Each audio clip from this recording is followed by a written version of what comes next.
네, 여러분 안녕하십니까? Q5 English입니다. 오늘은 부끄러운 수줍은 이렇게 제목을 붙였는데요. 오늘은 제목보다는 사실은 조금 다른 느낌이 전달될 수도 있습니다. 자세히 오늘 내용 확인해 보도록 하겠습니다. 이 영상을 보시면서 영어적 수치를 많이 느끼셨습니까? 그렇다면 Q5 English가 그 수치를 자랑스러움으로 바꿔드립니다. 애청, 구독, 좋아요, 알림 설정 꼭 확인 부탁드립니다. 먼저 embarrass. 이것은 ed가 붙을 수도 있고요. ing가 붙을 수도 있습니다. 분사의 형태를 띠는 형용사들인데요. 저희 과거 강의에서 이미 다루었습니다. 링크를 통해 확인해 주시고요. 이것은 타인이 이상하다, 어색하다라고 판단하는 겁니다. 그로 인해서 당황하고 부끄러워하는 거죠. 그리고 그 상황이 편하지 않습니다. 불편한 거죠. I was so embarrassed about speaking English. 영어를 말하는 것에 대해서 너무나 좀 많이 불편했다 이거죠. 그러니까 여기서 부끄러웠다라고 해도 되는데 그냥 불편했다라고 하면 조금 더 나을 수도 있습니다.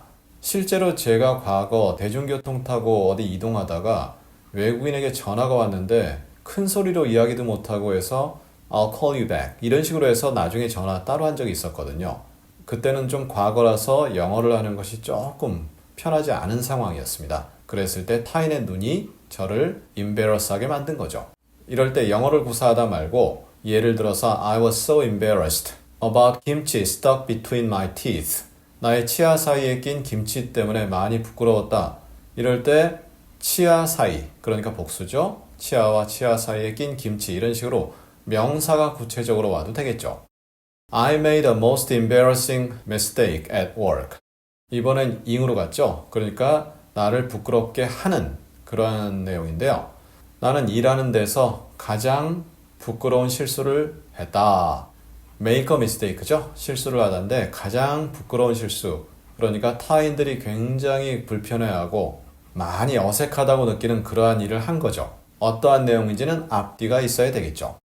I don't want to embarrass him, so I just smiled back. 나는 그를 굴욕 주고 싶지 않았죠. 창피를 주고 싶지 않았죠. 이럴 때 embarrass 하면 그 사람이 당황스럽고 굉장히 불편함을 느끼는 거죠. 그렇게 하고 싶지 않았다 이거죠. 그러니까 국어로 어떻게 해석이 되든 영어적 이 느낌을 꼭 가지시기를 부탁드리고요. 그래서 난 다시 미소를 지었다. 이게 직역인데요. 예를 들어서 어떤 남자가 있습니다. 그리고 제가 여자라고 치는 거죠. 정말 죄송합니다. 저는 좀 그런 것과 거리가 멀지만 그냥 상황을 보는 거죠. 그래서 제가 예쁘게 생긴 여자인데 저에게 데이트를 신청합니다. 처음 보는 남자가. 그런데 다른 사람들이 주변에 있습니다. 그러니까 그 사람에게 굴욕 주고 싶지 않죠. 그 사람을 불편하게 그렇게 하고 싶지 않죠. 그래서 그냥 다시 그 사람에게 미소를 지었다. 그 말은 그 사람이 부탁했는데 대답은 안 하고 그냥 미소만 지었다. 이렇게 되는 거죠. 자관 이 문장은 앞뒤 내용이 있다면 좀 더 확실히 이해되겠지만 그렇게 이해를 할 수 있는 거죠. 그 다음엔 ashamed 또는 shame 이러한 표현인데요. 이것은 도덕적으로 잘못한 겁니다. 방점은 도덕적인 것, 여기에 찍힙니다. 그로 인해서 수치와 부끄러움을 느끼는 거죠. 따라서 shame 같은 경우는 수치라고 번역해도 됩니다. There's no shame in hard work. shame이란 말을 명사로 이렇게 썼는데요. 열심히 일하는데 어떠한 부끄러움이 있겠느냐, 수치가 있겠느냐. 사실 우리나라와 외국이 어떤 직업을 선호하며 어떤 직업이 존중받고 존경받느냐라는 부분에서 조금 차이가 있더라고요. 그 차이는 각 국민들 간의 차이라고 보고요. 좌우간, 열심히 일하는데 그 사람 일이 그렇게 훌륭하거나 아름다운 일이 아니에요. 그런데 열심히 합니다. 그러니까 지나가는 사람이 얘기하죠. 열심히 일하는데 부끄러움이 있겠습니까? 이렇게 얘기할 때 쓸 수 있는 내용이 되겠죠. Shame on you. 이건 뭐죠? 한 표현으로 이렇게 쓰는데요. 부끄러운 줄 알아야지. 이런 내용이죠. 요즘은 그런 경우가 적지 않은 것 같은데 길거리 한복판에서 남녀가 키스합니다. 그러면 지나가던 어떤 좀 나이가 지긋하신 분이 부끄러운 줄 알아야지 이러고 지나가시는 거죠.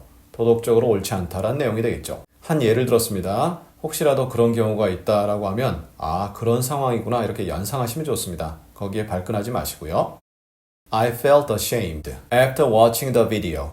나는 그 비디오를 보고 나서 수치를 느꼈다, 부끄러움을 느꼈다 이거죠.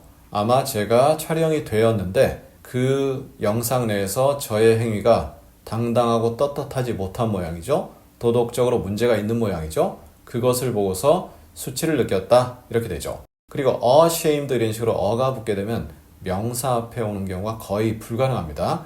항상 이런 식으로 동사를 쓰고 그 뒤에 이렇게 오게 되는 그런 느낌 다시 한번 가져보시고요. I felt so ashamed to ask him for some money. 그에게 돈을 좀 부탁하다니 너무나 굴욕스러웠다, 수치스러웠다 이런 내용인데요. 돈을 부탁한 것이 도덕적으로 문제가 되는 상황인가 보죠. 앞뒤 내용이 있어야 되겠죠. 하지만 그 사람은 돈을 부탁하는 내용을 절대 도덕적으로 받아들일 수 없다 이러한 느낌으로 전달될 수 있습니다. 그러니까 그렇게 수치스러웠다. I have so many things to be ashamed of. ashamed of 할 of 다음에 내가 부끄러워하는 내용이 나오는데 여기선 so many things가 사실은 나와야 되는데 앞으로 나가버리니까 끝에 of로 끝나는 문장이 되는 거죠. 일상에서는 크게 지장이 없고요. 이런 식으로 of나 전치사로 끝난다 하더라도 이상은 없고요.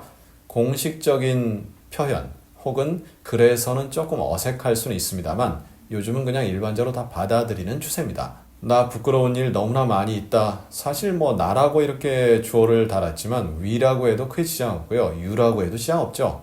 우리가 살다 보면서 부끄러운 일, 도덕적으로 문제가 있는 일 많이 저지르죠. 알든 모르든 간에 말이죠. 그런데 알았을 때 많이 부끄럽다, 많이 수치스럽다 이러한 내용이 전달될 수 있죠. 수치라고 번역해도 좋고요. 따라서 오늘 제목에서 부끄럽다, 수줍다 라고 이렇게 제목을 붙이긴 했는데 사실 그 내용이 좀 맞진 않죠. 오히려 수치스럽다, 불편하다 이런 내용이 좀 더 맞을 수 있겠죠. 자, 이렇게 해서 오늘 수치, 부끄러운 두 번째 내용인 embarrass 그리고 shame, ashamed 이 두 편을 다루어 보았습니다. 은근히 내용이 많이 있죠? 그리고 그 속뜻이 중요합니다. 속뜻을 꼭 다시 한번 챙겨주시길 부탁드리고요. 그럼 우리 다음 시간엔 지적인, 지능적인 이러한 표현이 있습니다. intelligent, intellectual 형용사인데요. 어떠한 차이가 발생할까요? 다음 시간에 그 차이를 자세히 나누어 보도록 하겠습니다. 감사합니다.